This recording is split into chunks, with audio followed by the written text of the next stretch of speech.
Bonjour à tous et à toutes, je suis Aline, coach de l'âme et de destinée. Je vous reviens cet après-midi avec une autre vidéo d'encouragement.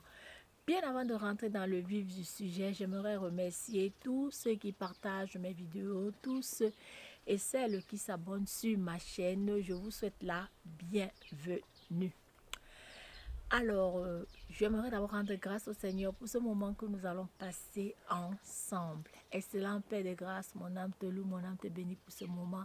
Je te prie de disposer les cœurs de tous ceux et celles qui vont me prêter leur attention, que cette parole puisse les édifier, que cette parole puisse leur booster, Saint-Esprit de Dieu, et que toute la gloire et l'honneur te soient rendus dans le nom puissant de Jésus. Amen. Alors, je m'excuse pour cette longue absence. J'étais en vacances en Afrique et je suis de retour. Alors, j'aimerais partager avec toi un sujet très très important qui s'appelle la négligence. La négligence est comme une infection et elle peut entraîner de graves dégâts dans vos vies. Plusieurs parmi vous, vous me suivez et je pense que vous avez déjà en fait des frais suite à la négligence. Plusieurs ont des projets qui ne marchent pas, plusieurs n'avancent pas dans leur vie, tout simplement parce que vous êtes négligent. Je vais vous raconter l'histoire. Je suivais un documentaire à la télé par rapport à l'obésité morbide aux États-Unis et je suivais le témoignage de monsieur qui disait qu'il a commencé à manger. Il mangeait et il voyait comment il prenait du poids et il se négligeait, il disait non, c'est pas grave, c'est pas grave, c'est pas grave. Il a tellement mangé jusqu'à ce qu'il a eu 300 kilos. 300 kilos. Il est devenu tellement énorme qu'il n'arrivait plus à bouger. Même pour le laver, pour le nettoyer, c'est tout un problème. Et le monsieur, quand il témoignait, dit que comment est-ce que j'ai pu me négliger, laisser la nourriture me contrôler de telle sorte. Pour vous dire, la négligence. Si vous êtes négligent dans votre vie, la négligence est comme une infection. Elle va infecter et paralyser toute votre vie, tous les projets de votre vie. Plusieurs parmi vous, vous me suivez, vous avez des projets à mettre en place, mais chaque jour, vous remettez à demain. Vous procrastinez, vous remettez à demain, vous remettez à demain, vous remettez à demain. Au fil des ans, vous n'allez rien faire, rien réaliser. Nous sommes au 5e mois de l'année. Comme à l'accoutumée, chaque nouvelle année, tout le monde a des résolutions, tout le monde a des projets, bonne santé, nanana, je vais réaliser telle chose cette année, mais vous ne prenez pas le courage de vous mettre en action. Comme je le dis et je le répète toujours, c'est l'action qui vous différencie. Plein de personnes ont l'information, mais ils ne font rien avec cette information s'ils ne passent pas à l'action. Plusieurs femmes aussi ont perdu leur ménage comme ça, suite à la négligence. Au début, elles étaient coquettes, bien propres, elles prenaient soin d'elles. Dès le jour où elles ont eu l'alliance, leur mari les a passé l'alliance au doigt, elles se sont laissées aller. N'en parlons plus alors après les accouchements. Beau nombre de femmes qui se laissent aller. Ah, moi je suis déjà chez moi, j'ai déjà mes enfants. Qu'est-ce que je peux bien encore faire? Pourquoi il va séduire mon mari? Ma chérie, le dehors est chaud. Tu dois t'entretenir.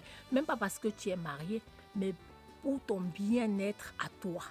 Tu dois être coquette, bien apprêtée. Prendre soin de ton corps. Ton corps, c'est ton capital. Ah oui, oui, oui, oui. Si tu n'es pas en bonne santé, hein, tu ne prends pas soin de toi par rapport d'abord à ton mari, mais par rapport à toi-même. Apprends à t'aimer toi-même. Moi-même que vous voyez là, moi je m'aime dès. Hey, mon mari connaît. Je prends soin de mon corps. C'est ton corps. Tu dois prendre soin du temple que Dieu t'a donné. Ah oui, oui, oui, même la Bible dit ça.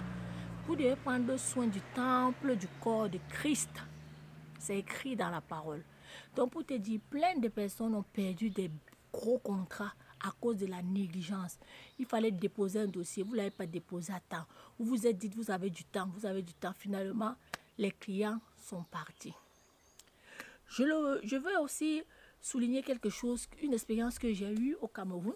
J'étais avec mon petit frère dans un restaurant et nous sommes entrés dans le restaurant, mais personne ne s'intéressait à nous. Non seulement nous, mais un autre client aussi. Les serveuses étaient là comme si, je ne sais pas, comme si on les a obligés à être là. Je ne comprends pas. Le client est roi. Le client est roi. Si votre restaurant n'a pas de clients, vous allez mettre la clé sur le paillasson. Vous négligez les clients alors que le client est votre capital. C'est le client qui fait votre fortune. Vous voyez? Moi, de pareils restaurants comme ça, je ne vais plus revenir. Parce que l'accueil est déplorable. Oui, je le dis. Donc, c'est pour te dire que apprends à prendre soin de ce que tu as. Et si tu es chef d'entreprise, apprends à prendre soin de tes clients parce que tes clients sont ton capital. C'est eux qui font ta fortune. Si tu ne prends pas soin de tes clients, eh bien, tu prépares-toi à mettre la clé sur le paillasson. Quand un client se plaint, en tant qu'entrepreneur, tu dois prendre sa plainte au sérieux. Tu dois prendre sa suggestion au sérieux. Qu'elle soit critique. Même si c'est une critique, tu dois analyser. Tu ne dois pas balayer du revers de la main et t'en foutre. Parce que sinon, c'est le client qui t'apporte les finances. Et s'il n'y a pas de client, malgré le meilleur produit que tu peux avoir un bel hôtel, tu peux avoir une bonne marchandise. Mais si tu n'as pas de client, tu vas faire faillite. Tu vas mettre la clé sur le paillasson. Donc, j'aimerais t'encourager ce soir, toi qui m'écoutes, à bannir la négligence, à faire les choses en temps et en heure. Je le dis le plus souvent, la discipline, c'est de faire les choses quand tu n'en as pas envie. Il faut les faire. Et vous voyez, plein de personnes ont payé le prix cher de la négligence dans leur vie. Vous-même, faites un check-up de votre vie. Vous verrez que certains de vos problèmes sont dus à la négligence. Plein de chrétiens prient, mais combien passent à l'action? Même quand Dieu les envoie une révélation, ils négligent ça, ils ne la mettent pas en pratique. Donc, j'aimerais t'encourager ce soir à bannir la négligence. Parce que la négligence, c'est comme un virus qui infecte tous tes projets. Sur ce, je vous fais de gros bisous. Et je vous dis à très bientôt. Aline, coach de l'âme et de destinée.